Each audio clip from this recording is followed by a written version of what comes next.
जय श्री कृष्णा। राधे। और वाह। पूरे देवगुरु बृहस्पति 7 में होकर के पुनः धनु राशि में गोचर करेंगे। तो आने वाले 14 मई 2000 रात्रि 10:37 से 18 अक्टूबर 50 तक ये मिथुन राशि में रहेंगे। तो 5 महीने की अवधि है यह, और धनु राशि के अविवाहित साथ में हैं वह कैसे होते हैं, इस पर आज हम चर्चा करेंगे। प्रिय साथियों, इस पीरियड में देवगुरु बृहस्पति अस्त भी रहेंगे 9 जून से 10 जुलाई तक। तो इस पीरियड में कोई शुभ या मंगल कार्य नहीं होता है। हाँ, गुरु का प्रभाव थोड़ा कम जरूर होता है, लेकिन फल वैसे ही रहते हैं, चाहे धनु राशि हो, चंद्र राशि, अथवा धनु लग्न हो। वैसे आज हम धनु चंद्र राशि यानी मून साइन की बात कर रहे हैं। तो आइए वीडियो में आगे बढ़े, इससे पहले छोटा सा निवेदन कि चैनल पर नए हैं तो सब्सक्राइब करें, बेल आइकन का बटन प्रेस करें, जिससे आगे आने वाले वीडियो का नोटिफिकेशन और इस तरह की शास्त्र जानकारी आप तक तुरंत पहुंच सके। वीडियो को अधिक से अधिक लोगों तक पहुंचाएं, अपने दोस्त और रिश्तेदारों को भी शेयर करें, जिससे उनको भी इसका लाभ मिले और आप इस पुण्य कार्य में भागीदार बन सकें। ज्योतिष, वास्तु या विवाह से संबंधित कोई प्रॉब्लम है, कोई समस्या है, तो वीडियो में दिए गए नंबर पर आप संपर्क कर सकते हैं। और समस्या कोई ऐसी विशेष है कि रिश्ते आते हैं बात नहीं बनती, या फिर रिश्ते आते हैं फिक्स होते हैं लेकिन शादी तक बात नहीं पहुंचती, तो इस तरह की कोई समस्या के लिए आप संपर्क कर सकते हैं। अपने बच्चों की कुंडली बनाने या विश्लेषण करने के लिए भी वीडियो में दिए गए नंबर पर संपर्क आप कर सकते हैं। अपने बच्चों की जन्म तारीख, जन्म का समय और जन्म का स्थान जरूर लिखें। और कोई परिवार में गंभीर समस्या है, व्यसन की समस्या है, या फिर परिवार में अनबन है, या जिससे परिवार डिस्टर्ब हो रहा है, धन आता है लेकिन बचता नहीं, इस तरह की, या फिर व्यवसाय में कोई समस्या चल रही है, तो इस तरह की किसी भी समस्या के लिए आप संपर्क कर सकते हैं। और कमेंट में हर हर महादेव लिखना ना भूलें, क्योंकि जब भी आप हर हर महादेव लिखते हैं या बोलते हैं तो आपके हृदय में शिव तत्व जागृत होता है, शिव जी की कृपा होती है और अचानक से आपके सभी कार्य बनने लगते हैं। तो हर हर महादेव। आइए अब बात करते हैं धनु राशि की।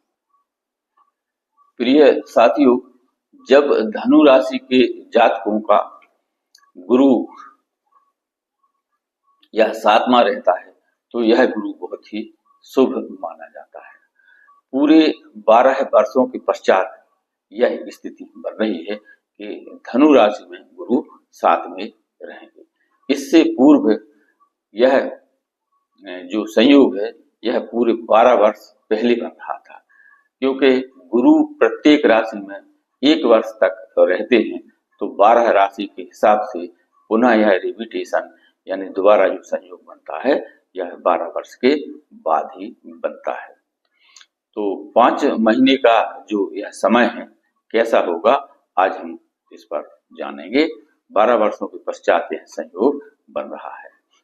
ज्योतिष शास्त्र में ऐसे गुरु को शुभ माना जाता है, शुभ कहा गया है। तो जब भी बच्चों की विवाह का मुहूर्त दिखवाते हैं तो पंडित जी जो 7 में गुरु हैं इनको बहुत ही शुभ मानते हैं। विशेषकर लड़की की विवाह में गुरु देखा जाता है कि गुरु कौन सा चल रहा है। तो इस बार धनु राशि के जातकों के विवाह के योग भी हैं। अभी 14 मई तक यानी पूरा अप्रैल और 14 मई तक विवाह के योग बन रहे हैं। इसके पहले यदि शादी का कोई रिश्ता आता है तो वह विचार करें, पक्का करें, फिक्स करें। उसके बाद फिर 18 अक्टूबर के बाद योग जाते हैं। तो धनु राशि के जातकों के विवाह के योग भी बन रहे हैं और प्रबल बन रहे हैं, क्योंकि गुरु उनके लिए बहुत शुभ हैं। आइए आगे बात करें कि यदि कोई स्टूडेंट है, उच्च शिक्षा ले रहे हैं, तो इसमें गुरु सपोर्ट करता है, क्योंकि गुरु हमें गाइडलाइन देता है, आगे बढ़ाता है, हमें निर्देशन करता है। कि कहा गया है कि बिना गुरु के ज्ञान नहीं होता या गुरु के बिना ज्ञान नहीं मिलता। ये सारी चीजें हैं। तो शिक्षा के लिए भी गुरु अच्छा होता है। पढ़ाई से संबंधित सभी कार्य बनेंगे और पुराने जितने भी शिक्षा से जुड़े काम हैं उसमें भी प्रोग्रेस आएगी। शिक्षा विभाग है जैसे एजुकेशन डिपार्टमेंट, इससे जुड़े लोगों को लाभ होगा। और जो लोग जॉब की तलाश कर रहे थे तो इस वर्ष उनके नौकरी के या जॉब के योग बन रहे हैं। और जो बिजनेस करते हैं उनको भी लाभ के योग हैं, यानी जो हमारे व्यापारिक साथी हैं उनको लाभ मिलेगा। और जैसे शासकीय काम करने वाले जैसे वकील हैं, सीए हैं या कोई अधिकारी लेवल के पद हैं, ए क्लास या बी क्लास जो अधिकारी हैं, तो उनको भी इसमें लाभ के योग दिख रहे हैं। कोई बड़ी जिम्मेदारी या बड़ा पद उनको मिल सकता है और धन की आवक रहेगी। कानूनी जो कार्य करते हैं ऐसे लोगों के लिए अच्छा समय है और अच्छे कार्यों में आपका मन लगेगा इस पीरियड में, यानी आप शुभ और मांगलिक और अच्छे कार्य करेंगे, क्योंकि गुरु है यह आपको अच्छे रास्ते पर लाता है, अच्छे काम कराता है। और सपोर्ट गुरु जो है यह शुभ ग्रह माना जाता है और अपने जातक के लिए शुभ फल देता है। आइए आप बात करते हैं कि चाहे यह धनु राशि चंद्र राशि हो अथवा लग्न चंद्र लग्न के अलावा धनु लग्न भी है, तो दोनों को विवाह से लाभ होगा। इनके विवाह के प्रबल संयोग बन रहे हैं। सातवां जो गुरु है यह विवाह के लिए विशेष शुभ माना जाता है हमारे ज्योतिष शास्त्रों में। विशेषकर लड़कियों के लिए यह बहुत शुभ होता है। दाम्पत्य जीवन इसमें अच्छा रहता है। और कोर्ट कचहरी यदि कोई मामला अटका पड़ा है और उसमें बहुत समय हो रहा है, तो इस पीरियड में वह हल होगा और आपके पक्ष में होगा। संपत्ति से यदि कोई मामला पेंडिंग पड़ा है तो उसके भी हल होने के योग दिख रहे हैं। चाहे वह पारिवारिक संपत्ति हो अथवा कोई खरीद वाली संपत्ति हो, तो उसके भी हल होने के संभावना दिख रही है, यानी योग बन रहे हैं। इसके बाद पारिवारिक कोई बंटवारा है अथवा पिता से संपत्ति मिलना है, तो उसके भी लाभ के योग दिख रहे हैं, यानी आपकी पैतृक संपत्ति से भी आपको लाभ है। और कोई ऐसा पारिवारिक निपटारा भी हो सकता है, जैसे परिवार में कोई विवाद है या फिर बंटवारा नहीं हुआ है, तो ये भी काम इस अवधि में हो सकता है, समझौता हो सकता है। तो उस पर विचार करें, यदि ऐसा कोई मामला है तो उसको निपटा लें, इसमें आपको लाभ होगा इस पीरियड में। कोई मनोकामना है, कोई इच्छा पूर्ति है, तो उसके लिए भी इस समय अच्छा है। और जो कि गुरु आपके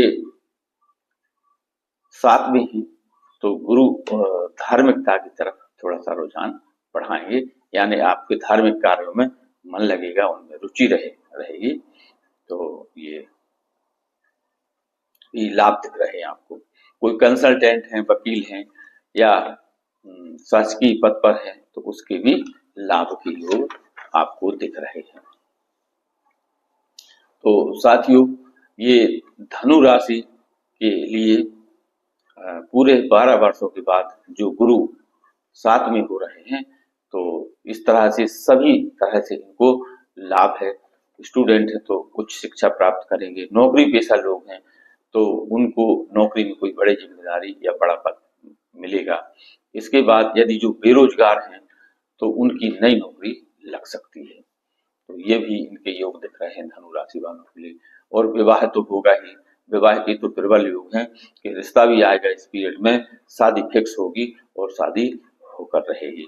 तो शादी की तैयार करें, आपके जी घर में खुशियां आएंगी, आपके घर में शहनाई गूंजेगी।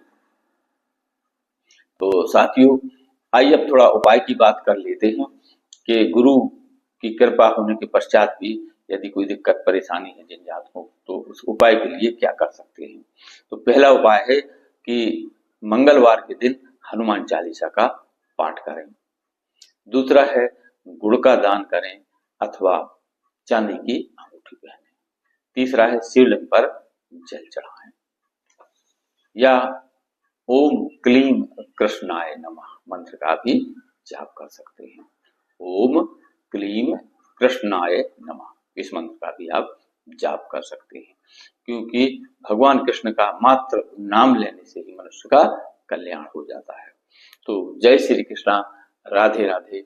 वीडियो पसंद आए तो लाइक शेयर और सब्सक्राइब करें, अपने दोस्तों और रिश्तेदारों को शेयर करें जिससे उनको भी इसका लाभ मिले और आप इस पुण्य कार्य में भागीदार बन सकते हैं। ज्योतिष, वास्तु या विवाह से संबंधित कोई प्रॉब्लम है, कोई समस्या है, तो वीडियो में दिए गए नंबर पर संपर्क करके एक थोड़ी सी नॉमिनल फीस जमा करके अपनी समस्या का समाधान पा सकते हैं। परिवार में कोई व्यसन है या पति पत्नी में अनबन है या प्रेम संबंधों में दरार आ रही है और कोई व्यसन की समस्या है, नशे की ज्यादा समस्या है, परिवार परेशान है, तो उसके लिए भी आप संपर्क कर सकते हैं। बच्चों की कुंडली बनवाने या विश्लेषण करने के लिए भी दिए गए नंबर पर संपर्क करें और थोड़ी सी फीस जमा करके अपनी समस्या का समाधान पाएं।